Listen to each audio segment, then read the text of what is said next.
Bonjour chers téléspectateurs. Toza tellement nesengo ya ko yeba ki boza ebele lelo lisusu kolanda biso na cadre ya émission na biso ya édification, ya exhortation, ya consolation, ya lumière, ya éclaircissement par rapport ya liloba ya Nzambe. Merci pour na bandeko balanda biso la fois passée. Ba eko ezongeli biso tellement bien. Le peuple de Dieu a été tellement béni et nous sommes vraiment contents et nous sommes reconnaissants à Dieu pour le travail que nous sommes en train de faire ensemble avec vous. Lelo une fois de plus, toza na esengo ya koyamba apôtre Glody, l'apôtre de l'église. Biso to bien que le maître de l'école. Ya koyamba une fois de plus lelo. Bonjour apôtre Glody. Bonjour Papa Chic. Comment vous allez? Nzamba zo batela biso bandeko déjà baba qui en tout cas papa faut bande émission yebisa apôtre kolo pambola pour la émission à la fois passée bandeko ba sepeli vraiment mingi. Merci beaucoup, je vous remercie, je rends grâce à Dieu, tout est grâce, biso toza et loroté. Cette capacité ne vient pas de nous-mêmes, mais elle vient de Dieu. Merci beaucoup, elle vient de Dieu. Nde toloba ki la fois passée pendant moi temps au tozaki en déplacement, bandeko batinda ki ba sujet belé au toko tozo trier par rapport à ordre d'importance pour to discuter na apôtre Glody. Lelo tokolobela Joseph dans la maison de Potiphar. Na ebite lelo bandeko babito ta lelo soka au s'en sortir hein. Wana utili soa. Wana ka bandeko ne batindela ki na moment ya moi déplacement au tozalaki salaki nango. Ne tozo pona malem pour to évoluer. Joseph ya mwana ya Jacob. Joseph ya mwana Jacob. Dans la maison de Potiphar. Nda kwa Potiphar. Ah, on a un problème. Saint-Esprit, Soukangai.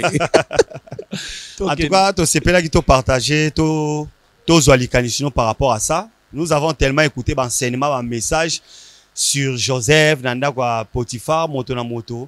Après ça, selon que esprit, et puis ça est inspiré. Mais na to fanda vraiment moi mingi par rapport à quelques principes que sont appelés peuple de Dieu, ba koka ko avancer. Na habité Joseph nanda kwa Potiphar. Joseph bateki na bandekone a commis nanda kwa Potiphar. Yo en tant que molakisi et lokonini dans un premier temps to ko retenir na vie ya Joseph na katanda kwa Potiphar. Première chose, merci Papa Chic pour la question. Première chose, la présence de Joseph dans la maison du Potiphar. Le premier élément est que Joseph dans la maison du Potiphar, c'est un étranger. C'est un étranger. Potiphar aza tata na été, aza maman na été, aza oncle na été. Potiphar aza la rapport mo na été, Potiphar a yebi été. Et puis Potiphar a sombié kosomba. A sombié le la esclave na a engagé le la domestique na. Donc, nous retenons la première leçon, étranger. Il y a des endroits, il y a des pays, il y a des églises, pour y a monde à ministère. Oyo, sokyo ye, tu es un étranger, comporte-toi comme un étranger. One est le premier élément. Deuxième élément, je suis en train de planter les décors. Deuxième élément, ezo yebisangai que Joseph va engager pour le travail. Je voulais, si Dieu va le permettre, va engager pour la onction d'abord pour le travail. Il a été engagé pour travailler comme domestique, chef de la maison de Potiphar. Kolia kolata baswe ba makambu nyonso ya ndaku ezaki na maboko nae. Ezaki na maboko nae. Et la Bible dit que, renseigne que l'Éternel a béni la maison de Potiphar à cause de Joseph. Donc, ça c'est l'élément travail. Oyo, na yobité, na cahier de charge, na yo, na mitouda na yo, ceux qui pèsent à l'île, je te connais, c'est que zangité. Donc, tout le belabilo ko la mi balé, le fait d'être étranger quelque part, et puis la notion du travail. Ok, merci beaucoup pour le décor au planté. Na simi mwa bilo komi balé, je crois que bandeko ba landa biso pe ba simbiango. Ne toko meka ovanda mwa muke wana. O tikoloba awa makambo ya travail, ba lo engagé pour na travail. Donc ya wana ngina meka ko relancio, donc le travail n'a rien à voir avec l'onction. Non, le travail n'a rien à voir avec l'onction. L'onction est ça, les places. Donc on n'engage pas parce qu'on a l'onction, parce qu'on a ce qui moulit au centre. Non, donc là nous par définition. Il y a une confusion, il y a une hérésie. Vous savez que moi je suis le recteur de l'école de fait, biblique théologique de fait, donc nous brûlons les hérésies. Il y a une hérésie, et c'est répandant, et le travail c'est une malédiction. Je ne sais pas si vous en pensez aussi comme ça, parce que ouais. Parce que lorsque Dieu parlait à Adam et à Ève, ils avaient un cadre de malédiction par rapport à l'erreur. Peut-être dans l'angle. Non, mais le travail ne commence pas dans Genèse 3. Le travail commence dans Genèse 2, avant le péché. Chapitre 2, verset 15. L'Éternel plaça, plata un jardin à Éden, Akamati Adam a tient le jardin, la Bible dit, pour cultiver et garder.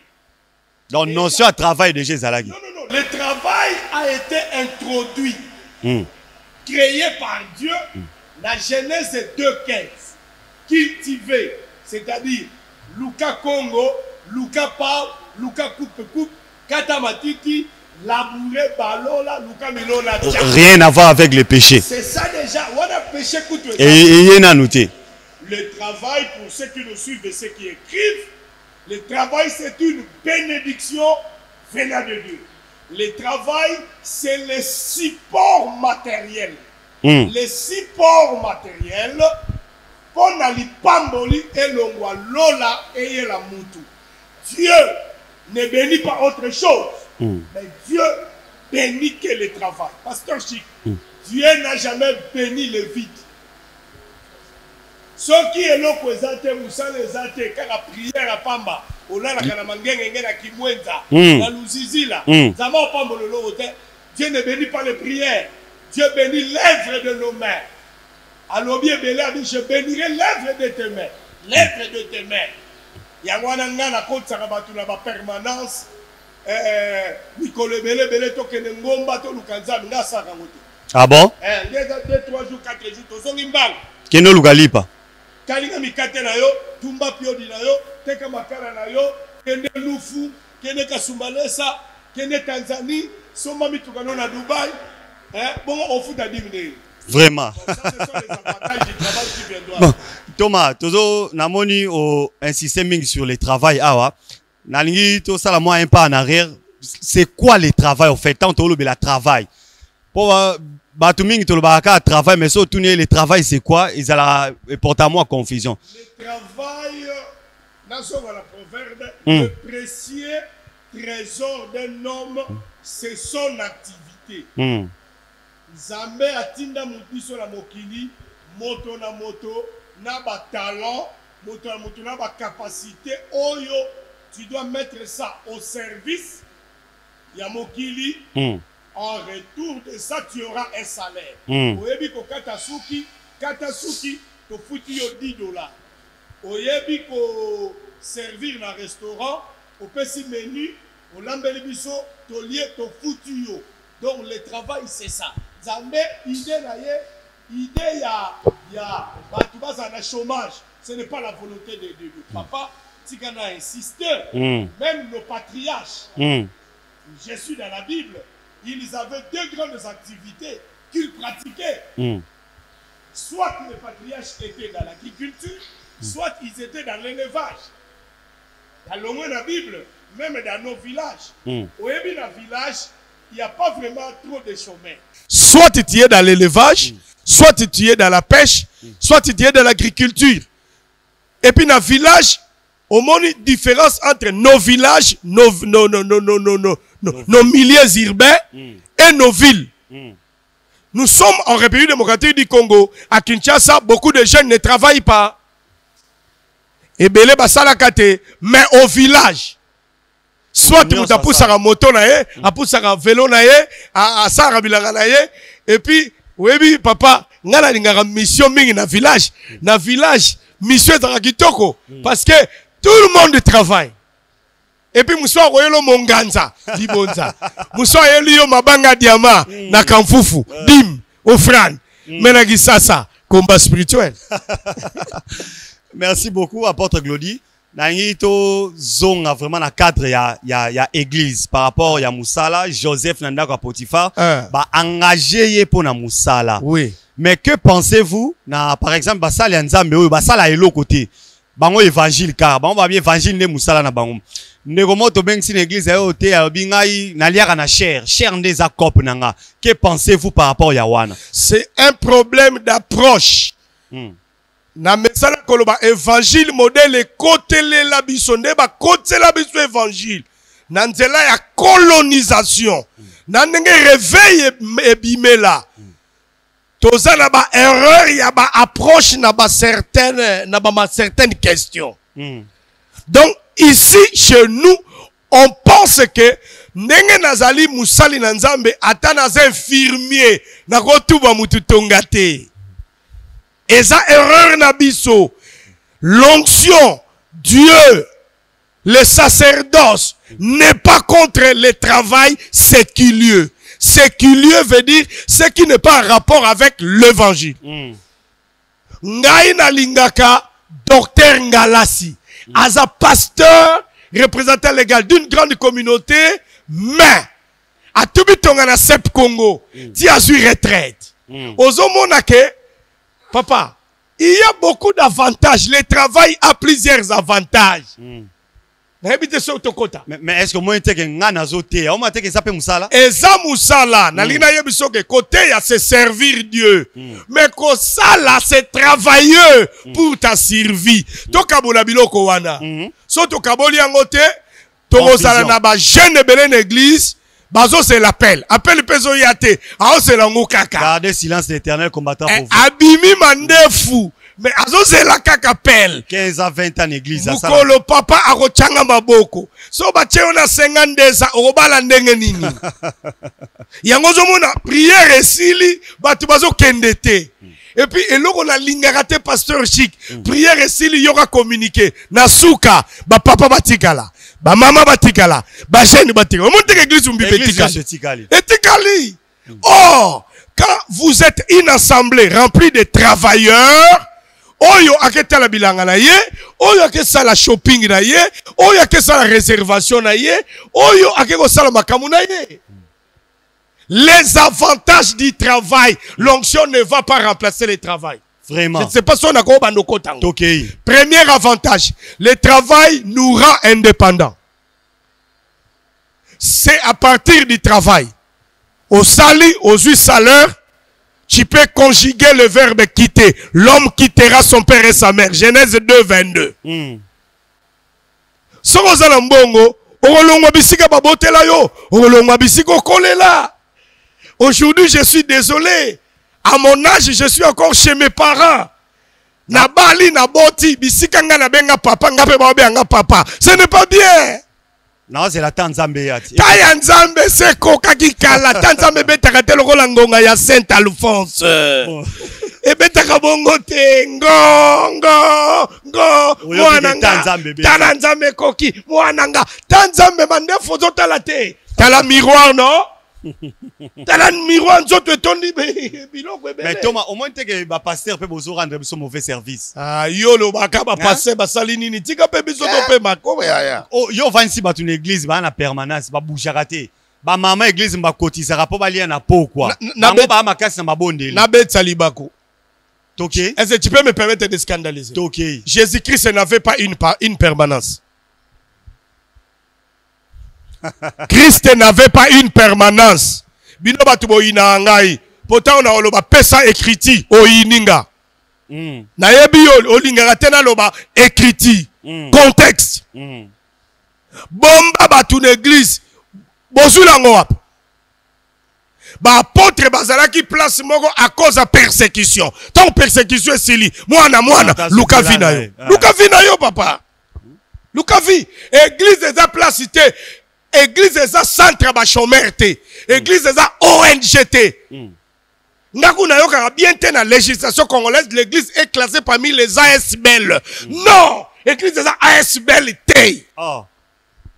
Sinon il faut classer en Longo la biso na développement communautaire Fachi Beton. Tinda biso na ministère économie. Mais on est comme ma taxe. Tu repères sa taxe, tu repères sa impôt. Parce que quand l'église aura des travailleurs, l'église aura des grandes recettes. Et l'église doit contribuer au développement de la nation.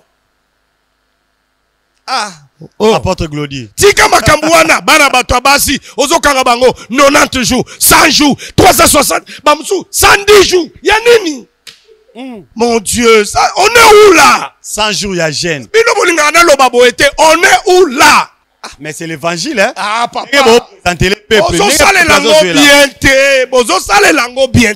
C'est l'apôtre de l'église qui parle. Lundi. Tala. Awana lingina yebi sabatu nyos. Bimana église kende kotala horaire nabino. Dimanche 3 cultes. Lundi 2 réunions. Bache. Mardi culte. Mercredi na tongo na pokwa. Jeudi na tongo na midi na pokwa. Vendredi na tongo na midi na pokwa. Samedi jeunesse. Toute la semaine bah tu vas s'occuper dans l'église. Sikoyo. Église wana ebimisa patron mukoni. Nzamba kosala. Ozomona. Ozomona mutu musozo loba programme to anango atosala kakima musala kokimate. Kokimate. Soki omoni pasteur atanga te, encourager pe batu batanga te. Vraiment. Que nos jeunes soient des avocats, que l'église ait des ingénieurs. Ah, église est tondi na batu. Élection yé batu ba postuler. Karabino, pasteur Moussala Nzam, akosa politique te. Sikoyo, pasteur Levi Mouta, mon apôtre, mes respects, président de l'Assemblée provinciale. Na tuni batu bate ya kabongo. Est-ce que Borobeng sa Levi Mouta? Bon. A commis des gens impurs, non? Selon vous. Selon baron a combien impurs? Évangile mal compris. Bon, c'est un bon. Soutien papa, toi, la séminaire, toi, la campagne d'évangélisation. Nous sommes ratés. Et ça a point de vie. Et ça a point de vie. Gabia, et l'ongwe biblique. Comme point de vie à Moutou. Mais bon, il collé en bâtonnier. Merci, la bande de connaissances sur l'Andabiso. Tu rappelles bien que tu as apôtre Glody, il bande à la porte de l'église, Tozolo Bela, Joseph dans la maison de Potiphar. Travail. Apôtre, Nalito Simbeleman, sous très important, le baki awa. Joseph a un endroit à Potiphar comme un étranger. Comme un étranger. Donc on retenir ni wana quand on est étranger quelque part. Quelles sont les attitudes, quels sont les comportements d'un étranger dans le milieu où ils ont été? Soki na ye côté ya na église, moko na lingaro makasi ezara na kauka. Si on est côté en église, je dois me comporter comme Joseph. Joseph n'a pas touché la femme de Potiphar. Puisqu'il est étranger. Oui. L'église a battu Théa. Qu'on soit numéro de téléphone, qu'on passe un numéro de téléphone, qu'on lingate, qu'on compte ma bangote. Au service, on a sali kangamou. Et ça, l'église na yote, bazabara na yote, on t'a invité. Il faut honorer la personne qui t'a invité. Et puis, comment se comporter dans une autre église? Au coup d'église où on a batubala tambala. Kobuka kitambala te. Tu es Joseph. Ne touche pas la femme de Potiphar. Ne détruis pas la doctrine que tu as touchée. Et le réseau bon mabango. Yo benga nga si ute po anine. Au coup de kuna moi sa te akate. Yo ye o nga la moi se nga to te ensemble. Papa. Tous églises abatou. Et puis ba service. Keba. Oyina makamuna yo ngana melisa batu ba mai salango pana yo ozo melisa mama wana melisi mai na église batu so za ina semi na 4 mois semi bimi c'est que ozu problème donc il y a des Joseph dans la maison de Potiphar qui se comportent comme si comme qui ba Potiphar. Quand tu es Joseph, ne touche pas la femme de Potiphar. La femme, c'est la gloire. La femme, c'est la propriété privée. Je parle de la doctrine. Je parle de Makambo Ezali propre à là où tu as été invité. Ne touche pas leurs histoires. Mais apôtre, ceux qui bango ba en erreur, nako ko apporter lumière, te vérité mon boité. O ko apporter lumière to boité. Mais yo so ba le yakote le salut, te le salut. Bande, le salut, le salut. Kosimba simbate. Kosimba simbate na birondo lobi na e master. Tala eloko. Soki ya bengi yo, oya kobongisa. Oye. Si on a été en église, pasteur yemo polygame. Polygamie na yesi etalio na nini? Polygame abengi yo. Pourquoi toi tu as accepté l'invitation du polygame? Ah, apôtre. Oh, c'est comme compliqué, hein? Oh, nga soki na ye. Nga babenga nga bidose. Na panza kanzela. Nga na panza. Kene panza nzela panayo. Panza nzela panayo. Dans une maison en location, tu peux changer les tôles, tu peux changer l'ibaya, tu peux changer la peinture de la maison. Mais tu ne peux pas changer la fondation. Ils ont de quoi foutre là. Vraiment. Osa Moupaya, comporte-toi comme un Moupaya. Et là, on a l'ingi insisté. Osambe la pona batu. Otali papa wana zana fia bien. Okabati papier na kombo na numéro na yo. Opesier. Tango zo sambela pona inzoko zo kote na poche. Muninga bengi wa yebite. Joseph dans la maison du Potiphar. Nous avons commis plusieurs erreurs. Nous ne voulons plus les commettre. C'est ce qui est à la base d'un conflit entre nous, les ministres de Dieu. Mais Thomas, ce qui muto place toye mondimie moko abia tuka papa nzamba convaincre ngai zongi saye papa na ye nzamba convaincre yo ndenge nini soki papa na benga kiyote mundimi wana alinga omondo ndenge nini alinga zo la conviction wapi to sunga biloko muswa mike au milieu de nous et disparaître par la sagesse de Joseph dans la maison du Potiphar. Joseph n'a pas touché cette femme. Et puis Joseph a fui. Bien qu'il a mal fui. Paul dit fouiller l'impudicité. Mais vous voyez le frère Joseph fuir l'impudicité. Mais il n'a pas bien fui. Il a laissé son polo. Papa, il faut qu'il m'a bien. Qui m'a bien, papa? Après ça, il y aura 4 polo. Qui m'a bien? Qui m'a bien? Merci, qui m'a bien? Joseph qui m'a bien été pour lui, qui m'a bien? Ça l'a sirké, c'est roi la tikali la semia 5 mois. Qui m'a bien? Qui m'a bien? Ah, la porte de l'église. Qui m'a babé? Qui m'a bien? Au moins, il trop critique vis-à-vis na yo. Yondo ini sarangai. Oh, nane nini. Baba question na yo mial. Baba question onde maitsanga mafuta. Moi je suis pacifique. Je le salue. Toza apôtre, toza kana Joseph. Na ngi peto sunga batu tolo 6 mois ba point négatif pe. To me rappelle aussi moment à point positif. Positif à Joseph. Dans la maison du Potiphar. Élément où est ça là qui que Joseph a gagné peu confiance à Potiphar. La crainte de Dieu, la loyauté, la fidélité, l'intégrité. Ayebaki oyanga. Batebele ba souffrir parce que ils n'ont aucun respect pour des choses qui appartiennent à autrui. Tango zoye bateke oh moi si abatu, tu souffriras.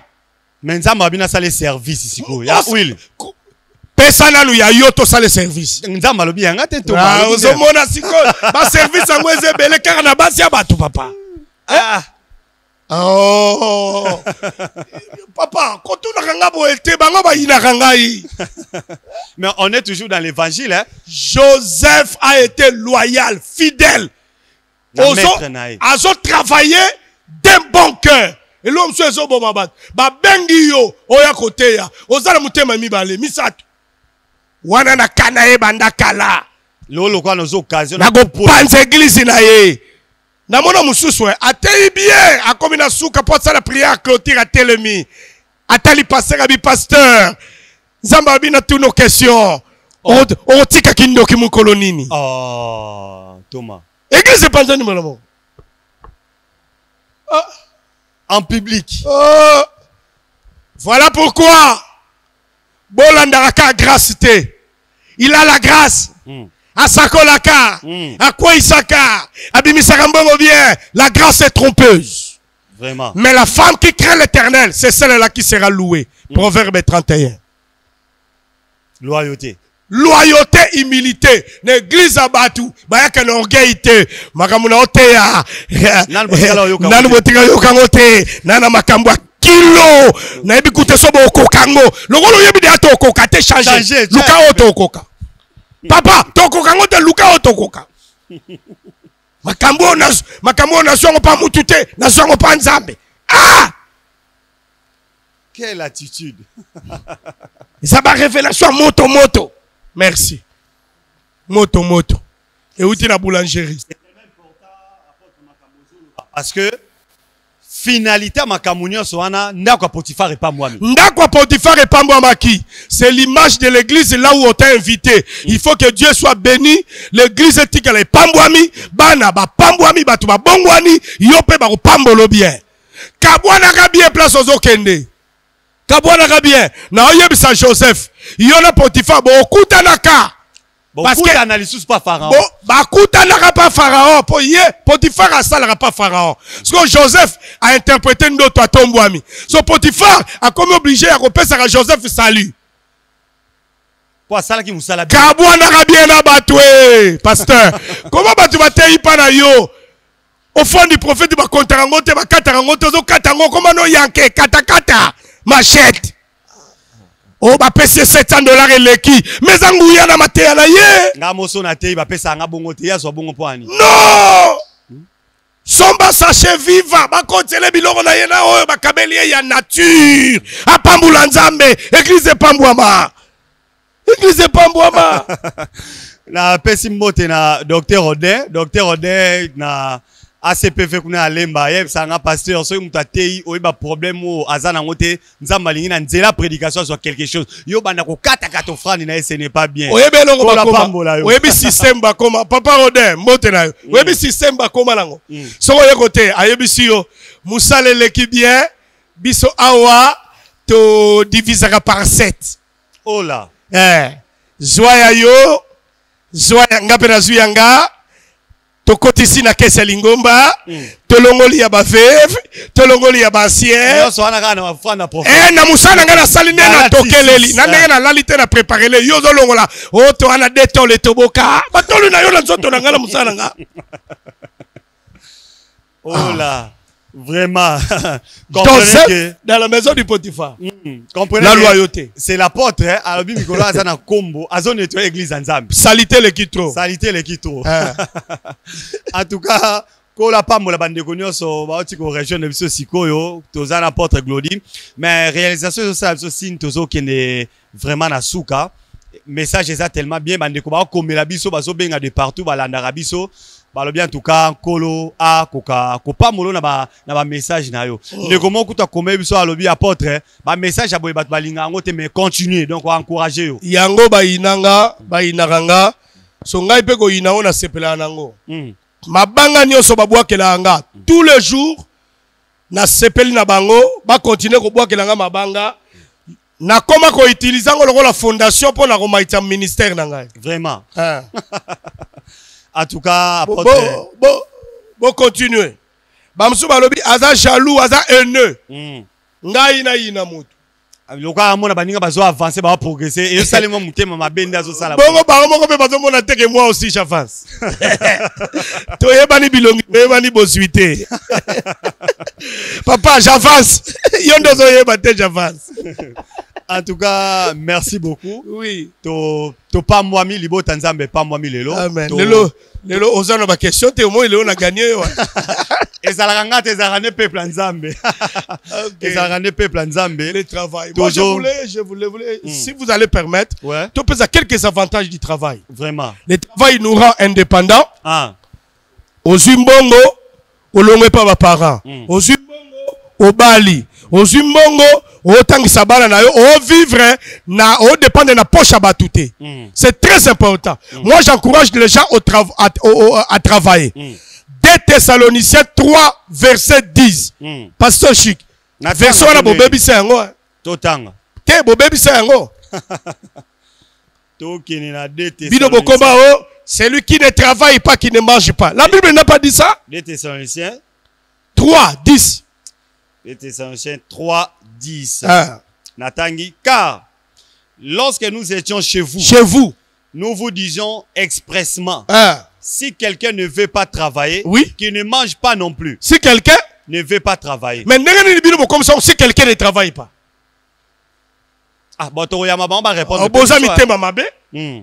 Que celui qui ne travaille pas, celui qui ne veut pas. Moussa les amis ya linde osala. Ba ebele bazali makasi na ba condition. Na zuli moko musala na kisangani. Abizela na tu na papa na biso ba Congo. Akepa papa lobi yoko bougete yo mutoko kundanga. Siko papa kokufa mukolo nini? Na kokundo pe na nini na mbongo te. Tozui totindi frère musu frère wana lelo aza bien. Papa na papa ito kufa siko oya boya ki papa kufi ane passé. Ndazo loba tosi to kundi papa siko na koriko kende. Moussa tosi to chemo. Mais disponibilité ça le soutien. Botika ko poser ba condition. Nous sommes dans un pays où il y a sous-développement to kende vers le développement, bien qu'il y a beaucoup de difficultés, mais ça les est belé à la portée de tout le monde, mais bino ba condition, niveau nangeza, niveau bureau. Yaya Luka Tono, Tumba Poso. Mususu abina ngana ke tuna na papa nanga molimo. Soka olingana sala musala wana. Mais papa molimo soka boyi, ye moka zo boya badimi na ye eya. Vina yo za vina yo, papa molimo yo sa ni place wana. Tout faut le papa. Yango tolobi batu batanga. Ba frère oyo ba kata classe pasteur vérifié frère wano chemo comme intercession a kata classe na 4e scientifique zongi sa ya sa classe. Amata ba oya cours du soir ba yeko la secrétariat maquillage ba yeko la babiloko wana nyonso. Mutu la mutu aza na possibilité tant ba lobi nani repesa carburant yé pas telemi nga 10 000. C'est seulement le travail qui nous rendra indépendants financièrement. Le travail, c'est une adoration. Oh. Oui, travail est adoration. Oui, quand tu travailles, tu as ton salaire, tu seras capable de payer les offrandes. Dans la Bible, il y a diverses offrandes. Il y a les offrandes qu'on appelle action de grâce. Les offrandes qu'on appelle le prémisse, le premier salaire. Yo salarate. Vous connaissez quoi adorer Nzambe na prémisse? 10 000 n'en parlons pas. Mais ça les allie. Kende ville, tambola, on a place mon garçon, mon 8, ba telemi. Bazo so batu. Yo zate. Yo kaka, olali na permanence. Ronda rababa, shababa. Tango osili sa. Oyo kanzala. Olia wapi. Yango moni mususu asali jeune bazana sous qualité ya refungolela la jeune. Compliqué comme bien maman na no atikele moni. To komi charge pour la batu. Non, Dieu nous a appelés pas à être une charge pour les autres, mais Dieu nous a appelés pour être une bénédiction pour les autres. Thomas, moi peut-être que par rapport à Wana, il faut que l'église aussi batte ya pe bande komingi sur l'orgueil. Ko lukane na ko bako briser orgueil. Orgueil, oya musala niveau na ngati. Orgueil wana il faut to bukango, il faut to longolango. Kanga suki. Kende ko sala mécanique. Oza modérateur d'église, moza mécanicien. Au fond, na beauté na beauté na yo na 18h tango osukola ba graisse longwe. Olati ji na bodi o telemi na lupang. Kimi osombi vitalo, zamba kumami. Moza na fait $5. Ma belle sa place. Vraiment. Bino bolingi kaka o kote li passer na bureau. Dadi na zobela. Ba koma o kote na biso na ordonnance. Après ce frère à 6 000, ma une ordonnance à 24 000. A retirer na offrande ya pesa. Azo shina ngai. Zambaza na biso. En tout cas, kola zalokumu. Oui.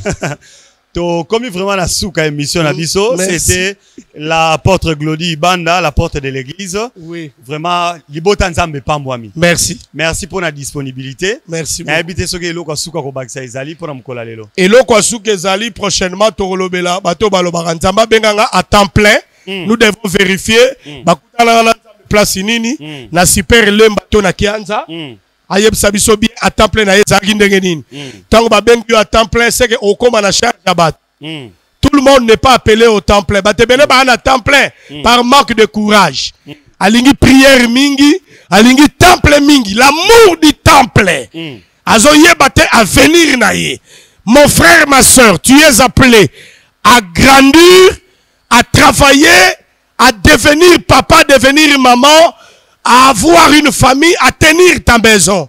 Au salango, na ba frère nani. Misa les a ebele, toti ka ba fier na orgueil.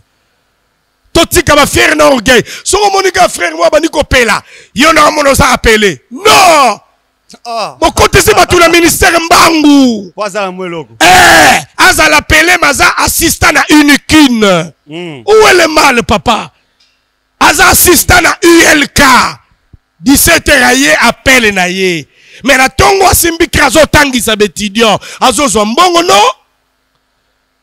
Que vive l'indépendance financière et matérielle de nos chrétiens, de nos pasteurs, au nom de Jésus-Christ, par le travail. Attention, nous sommes Joseph. Lorsque nous allons en mission en Angola, comportons-nous bien. Nous sommes des étrangers. Joseph de la maison du Potiphar. Que Dieu vous bénisse. Merci beaucoup, apôtre Glody. Merci, Nabande Konyoso Balandi Biso. Rendez-vous est pris pour la prochaine fois. Oui. Donc, Zoaliso apôtre Glody, c'est notre disponibilité. Merci l'équipe technique, frère Papelis là, nous merci.